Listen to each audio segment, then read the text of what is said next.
Hello friends, welcome to my channel. आज compare करेंगे Axis mid cap के साथ क्वांट मिड कैप। दोनों मिड कैप कैटेगरी से बिलोंग करता है। दोनों का बेंचमार्क डिफरेंट है, लेकिन परफॉर्मेंस रिसेंट टाइम फ्रेम पर अच्छा है। वो हम डिटेल में डिस्कस करेंगे, तो स्टेप बाय स्टेप देखते हैं।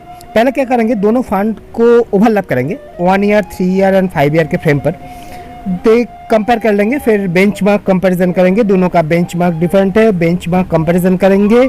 फिर दोनों बेंचमार्क के भी कंपैरिजन करना जरूरी होगा, वो भी करेंगे। कुछ जनरल इन्फॉर्मेशन लेके पोर्टफोलियो के अंदर जाएंगे, पोर्टफोलियो देखेंगे।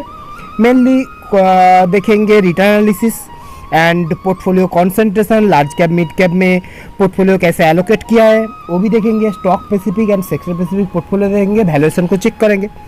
फिर देखेंगे ओवरलैपिंग। तो ओवरलैपिंग में stock specific portfolio, sector specific portfolio and stock specific overlapping, उसके ऊपर फोकस करेंगे। पूरा एनालिसिस को 1, 2, 3 करके सम अप करेंगे। तो पहले देख लेते हैं फंड वर्सेस फंड, फिर देखेंगे फंड वर्सेस उसका बेंचमार्क। 1 ईयर, 3 ईयर, 5 ईयर में तो क्वांट मिड कैप और एक्सिस मिड कैप का अगर आप ओवरलैप करेंगे तो 1 ईयर में क्वांट का परफॉर्मेंस बेटर है, लेकिन 3 ईयर में देखो आप 3 ईयर में एक्सिस का परफॉर्मेंस बेटर है लास्ट 1 ईयर छोड़ के। अब 5 ईयर में वही सिग्नल आएगा, एक्सिस मिड कैप का परफॉर्मेंस पहले बेटर था, अब भी बेटर है। क्वांट ज़्यादा वोलेटाइल है।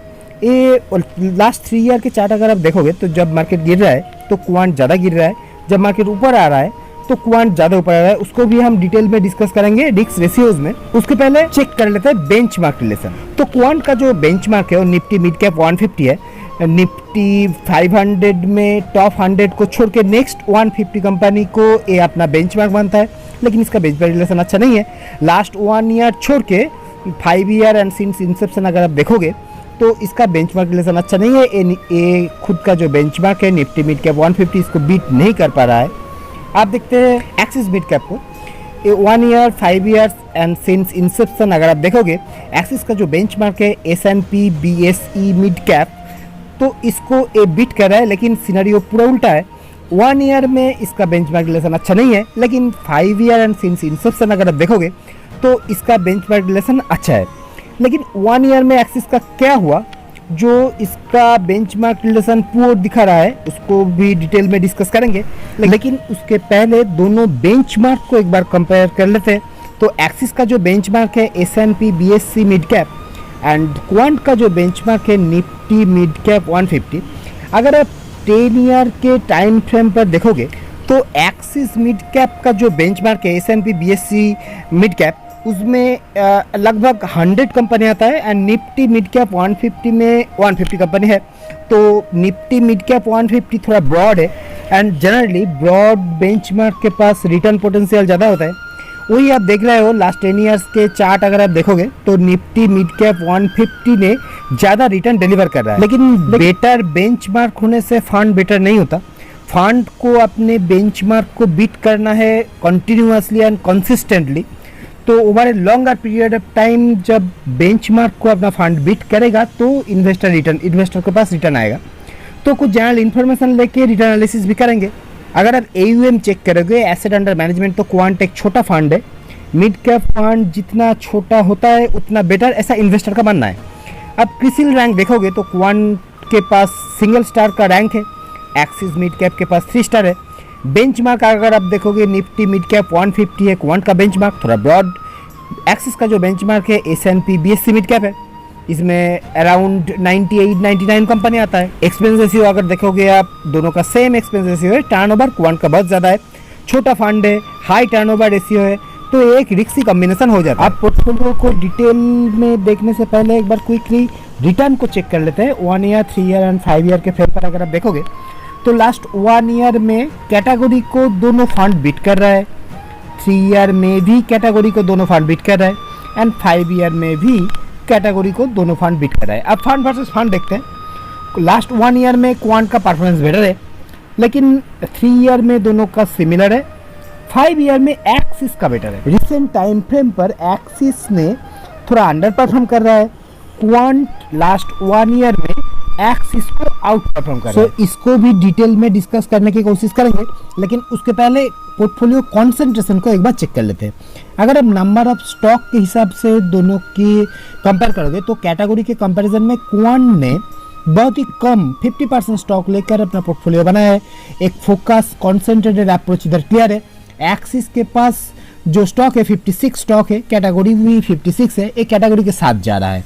टॉप 5 टॉप 10 अगर आप चेक करोगे तो क्वांट का वो फोकस अप्रोच इधर और भी क्लियर हो जाएगा। 31% टॉप 5 में ही इन्वेस्टेड है, टॉप 10 में इसका 51% एलोकेशन है, लेकिन क्वांट कैटेगरी से ज़्यादा फोकस्ड है एंड एक्सिस कैटेगरी के आसपास जा रहा है। अब देखते हैं ऐसा जब आप अप्रोच लेते हो तो अब आप लार्ज कैप मिड कैप में कैसे एलोकेट कर रहे हो। क्वांट को अगर आप देख रहे हो एंड लार्ज कैप को अगर आप देख रहे हो तो क्वांट के पास कैटेगरी के कंपैरिजन में आधा लार्ज कैप है and mid cap and small cap को एक साथ अगर आप देखोगे तो क्वांट के पास ज़्यादा मिड एंड स्मॉल है। तो एक क्लियरली क्वांट का एक फोकस्ड रिक्सी अप्रोच इधर क्लियर है। लेकिन एक्सिस को देखो, कैटेगरी से ज़्यादा लार्ज कैप ले रखा है, कैटेगरी से कम मिड कैप ले रखा है, स्मॉल कैप को तो छोड़ ही दो। तो एक्सिस एक कंजर्वेटिव मैनेजमेंट कर रहा है अपने पोर्टफोलियो को। तो श्रेयस डबल का जो फंड मैनेजर है उसका स्ट्रेटजी है, क्लियरली देखोगे for a longer period of time अब देखोगे पोर्टफोलियो में ज़्यादा टर्नओवर करके ये पोर्टफोलियो को स्विच कर लेता है। पिछली बार भी हमने देखा था, एनालिसिस भी किया था। तो लास्ट टाइम जब मार्केट में करेक्शन आया, ये पूरा पोर्टफोलियो श्रेयस डबलकर ने लार्ज कैप फोकस कर दिया एंड जो नेगेटिव रिटर्न है वो इन्वेस्टर को सेव कर दिया था। आप अगर पोर्टफोलियो को डिटेल में देखोगे तो क्वांट के पास तो नंबर ऑफ स्टॉक कम है, सो स्टॉक स्पेसिफिक एलोकेशन ज़्यादा होगा, है क्लियर है। लेकिन क्वांट के पास जो हाई स्टॉक स्पेसिफिक एलोकेशन है वो 7.5% है, लेकिन एक्सिस के पास 4% अराउंड है। तो क्वांट जहाँ पोजीशन लेता है वहाँ लार्ज पोजीशन लेता है। ये टॉप 5 टॉप 10 अगर आप देखोगे तो इसका ये फोकस अप्रोच क्लियर हो जाएगा।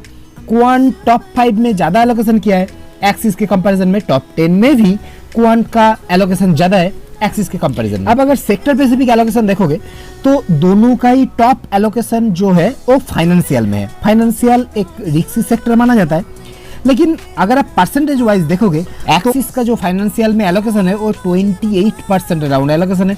तो एक्सिस ज़्यादा रिस्क ले रहा है, लेकिन वैल्यूएशन एस्पेक्ट अगर आप देखोगे तो वो क्लियर हो जाएगा, एक्सिस का वैल्यूएशन ज़्यादा है। तो एक्सिस कहाँ रिस्क ले रहा है? जहाँ वैल्यूएशन ज़्यादा है, जो स्टॉक अपने आप को प्रूव कर चुके हैं, इन्वेस्टर जहाँ भर भर के इन्वेस्टमेंट किया है तो उधर वैल्यूएशन हाई है, एक्सिस का भी उधर ही इन्वेस्टमेंट है। तो एक्सिस ऑलरेडी प्रूवन स्टॉक में छोटा छोटा इन्वेस्टमेंट कर रहा है एंड क्वांट थोड़ा वैल्यू टाइप अप्रोच दिखा रहा है। पी भी इधर कम है, पीबी भी कम है, वैल्यूएशन क्वांट का कम है। तो जिधर वैल्यूएशन कम है क्वांट उधर स्टॉक चूज कर रहा है।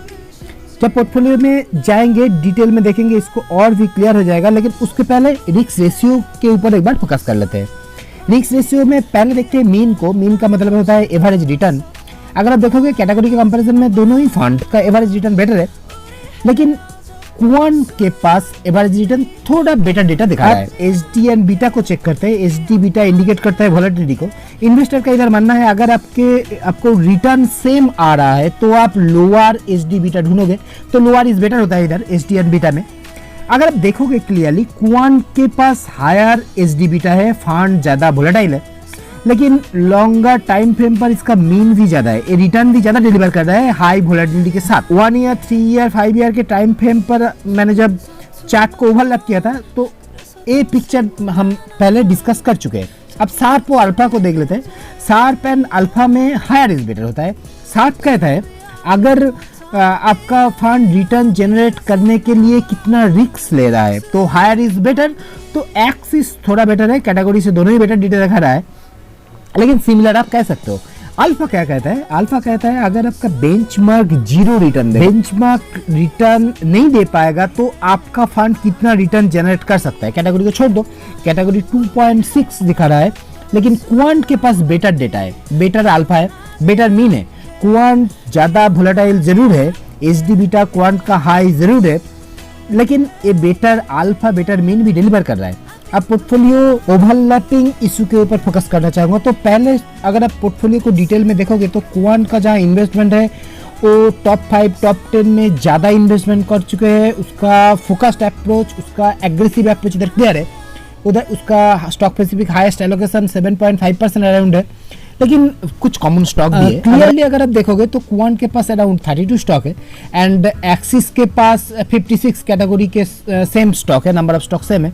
उसमें से 8 स्टॉक कॉमन है एंड 9% टोटल पोर्टफोलियो ओवरलैप है, जिसको आप ज़्यादा नहीं कह सकते हो। दो मिड कैप फंड में 9% ओवरलैपिंग ज़्यादा नहीं होता। एनालिसिस को 1, 2, 3 करके सम अप कर लेते हैं। दोनों फंड के पास डिफरेंट बेंचमार्क है। क्वांट के पास ज़्यादा एग्रेसिव बेंचमार्क है, निफ्टी मिड कैप 150 है, लेकिन फिर भी क्वांट 3 ईयर एंड 5 ईयर के फ्रेम पर एक्सिस को बीट नहीं कर पा रहा है, लास्ट 1 ईयर में ही बीट कर रहा है।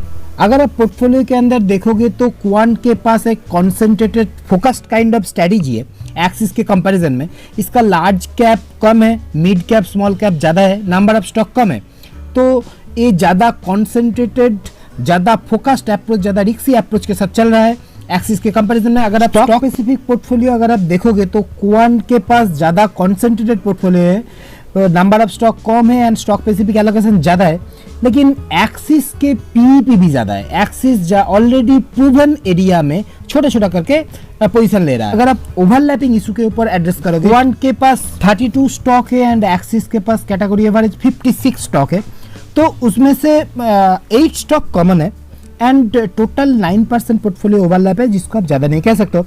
करेंट मार्केट सिचुएशन में आपका जो मार्केट का वैल्यूएशन हाई हो जाता है, मार्केट ज़्यादा रिस्की हो जाता है, तो इन्वेस्टर को चाहिए थोड़ा डिफेंसिव मैनेजमेंट, थोड़ा लार्ज कैप बायस पोर्टफोलियो, वो एक थोड़ा रिस्क एडवर्सन अप्रोच इन्वेस्टर के लिए अच्छा होता है। इसीलिए एक्सिस का जो अप्रोच है इधर लार्ज कैप बायसनेस, थोड़ा डाइवर्सिफाइड, थोड़ा फाइनेंशियल में ज़्यादा इन्वेस्टमेंट, ग्रोथ स्ट्रेटजी जहाँ वैल्यूएशन बेटर है ज़्यादा है उधर इन्वेस्टमेंट, ये जो कैरेक्टरिस्टिक है एक डिफेंसिव अप्रोच है, वो मुझे ज़्यादा बेटर दिख रहा है।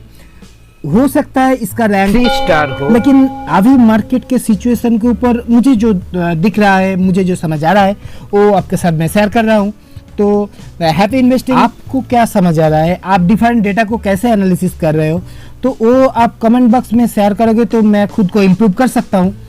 मिल बांट कर सीखेंगे, मिल बांट कर रिटर्न बनाएंगे। तो happy investing and thank you for watching.